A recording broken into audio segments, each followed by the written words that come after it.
আজকে বানিয়েছিলাম দহি চিকেন। খেতে সত্যিই খুব ভালো হয়েছিল, জানো তো, খুবই ভালো হয়েছিল।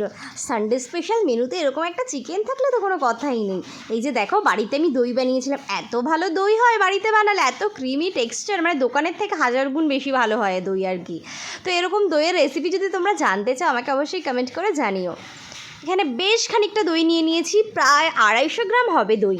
আর এখানে ছিল ওই 600 গ্রাম মতন চিকেন, তার মধ্যে 250 গ্রাম মতন দই দিয়ে দিলাম আদা বাটা আর বেশ খানিকটা রসুন বাটা, সাথে দিয়ে দিলাম স্বাদ মতো নুন আর একটু পরিমাণ হলুদ। তোমরা চাইলে এখানে হলুদটা নাও দিতে পারো, যাদের হোয়াইট রান্না ভালো লাগে তারা হলুদটা অ্যাভয়েড করতে পারো। আর আমাদের যেহেতু একটু ইয়েলো ভালো লাগে, তার জন্য একটু হলুদ দিয়ে দিলাম। ভালো করে দইয়ের সঙ্গে মাংসটাকে ম্যারিনেট করে ওই 30 থেকে 40 মিনিট তো রাখতেই হবে। তার থেকে বেশি রাখলে তো অবশ্যই ভীষণই ভালো হবে। যত বেশি সময় ম্যারিনেট করে রাখতে পারবে তত বেশি মাংসটা খেতে ভালো হবে আর কি। তো মাংসটা আমার ম্যারিনেট করা হয়ে গেছে। আমি এখানে ওই আধা ঘন্টা মতোই ফ্রিজে রাখার সময় পেয়েছিলাম, তার বেশি সময় আর রাখা হয়নি। এখানে দিয়ে দিলাম বেশ খানিকটা রিফাইন তেল, দিয়ে দেবো একটু ফোড়নে গোটা গরম মশলা, দারচিনি, লবঙ্গ, এলাচ আর কয়েকটা গোলমরিচ, আর দিয়ে দিলাম একটা গোটা শুকনো লঙ্কা, আর দিয়ে দিলাম কিছুটা পরিমাণ জিরে। তোমাদের ঘরে শাহি জিরে থাকলে শাহি জিরেও দিতে পারো। একটু হালকা ভেজে নিলাম, ফোড়নটাকে একটু ভেজে নিলে না সুন্দর একটা ফ্লেভার আসে। তারপরে দিয়ে দিলাম, দেখো একদম ফাইন চপ বেশ কিছুটা পেঁয়াজ কুচি, অনেকটা পেঁয়াজ কুচি দিয়েছিলাম এখানে, প্রায় বড় বাটির 1 বাটি পেঁয়াজ কুচি তো ছিলই। দিয়ে দিলাম একটু নুন দিয়ে পেঁয়াজটাকে ভালোভাবে ভেজে নেব ব্রাউন করে, এবং পেঁয়াজটাও ভালোভাবে একটু সেদ্ধও হয়ে যাবে। একদম নরম হয়ে গেছে আমার পেঁয়াজটা, ভাজতে রঙটাও চেঞ্জ হয়ে এসেছে। এইবার দিয়ে দেবো আরও কিছুটা রসুন বাটা।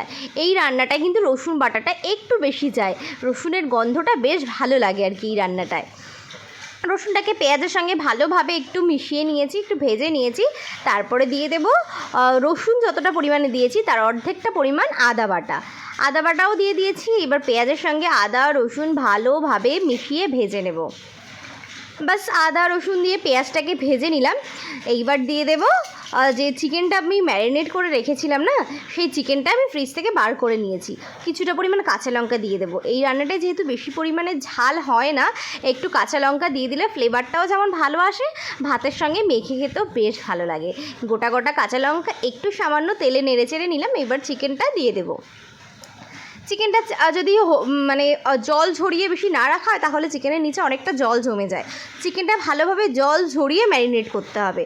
জলটা না ঝরালে না, দইয়ে তো এমনিতে জল আছেই, তারপরে যদি জল থেকে যায় তাহলে প্রচুর পরিমাণে জল বেরিয়ে আসে আর চিকেনটা একদম অতিরিক্ত গলে যায়। তো চিকেনটাকে অবশ্যই ভালো করে ধুয়ে জলটা ভালোভাবে ঝরিয়ে নিতে হবে। হাই ফ্লেমে 5-6 মিনিট মতন চিকেনটাকে একটু কষে নিতে হবে। দেখতে পাচ্ছ রঙটা কি ভালো এসছে না, আর বেশ একটা ক্রিমি টেক্সচার আসছিল।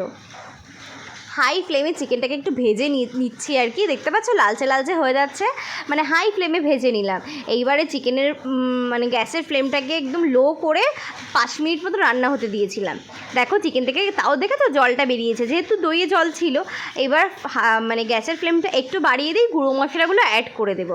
দিয়ে দিলাম একটু জিরে গুঁড়ো, আর এখানে ছিল ভাজা জিরে গুঁড়োটা আমি ইউজ করেছি। জিরেটাকে হালকা রোস্ট করে গুঁড়ো করে নিয়েছিলাম।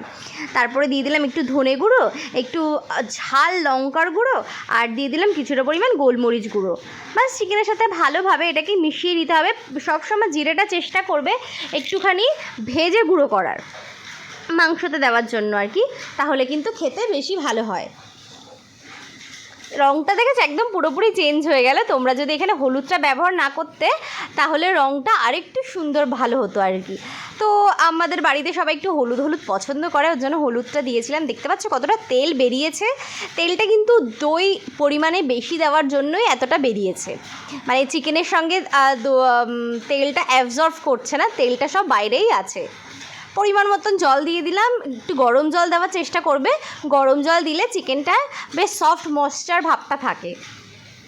বাস দিয়ে দিয়েছি জল বেশ খানিকটা মতন, খুব একটা বেশি ঝোল হবে না, তবুও চিকেনটা একটু সেদ্ধ হওয়ার সময় তো লাগবে না, তার জন্য পরিমাণ মতন জল দিয়ে দিলাম। ওই এখানে 2 কাপ মতন বলতে পারো জল দিয়েছি। এইবার চিকেনটাকে 5-7 মিনিটের জন্য ঢেকে দেব। ঢেকে দিলে কি হয় না, চিকেনের মধ্যে বেশ ঝোলগুলো ভালোভাবে ঢুকবে আর ভালোভাবে সেদ্ধও হয়ে যাবে। ব্যাস চিকেনের ঝোলটাও কিছুটা টেনে এসছে, রঙটাও দেখতে সুন্দর এসে গেছে, আর চিকেনটাও ভালোভাবে সেদ্ধও হয়ে গেছে। এইবার দিয়ে দেবো একটু গরম মশলা, একটু শাহি গরম মশলা দিয়ে দেবো। তোমরা চাইলে তোমাদের ঘরে যদি চিকেন মশলা থাকে বা তাহলে একটু দিতে পারো, কিন্তু আমার মনে হয় গরম মশলাটাই সবথেকে বেস্ট আর কি। এবার আবার একটু ঢেকে দেবো, নাহলে গরম মশলার গন্ধটা না বেরিয়ে যাবে। গরম মশলাটা দিয়ে ঢেকে দিয়েছিলাম, চিকেনটা পুরোপুরি আমার ঝোলটাও টেনে গেছে, আর একদম রান্নাও শেষের দিকে বলতে পারো।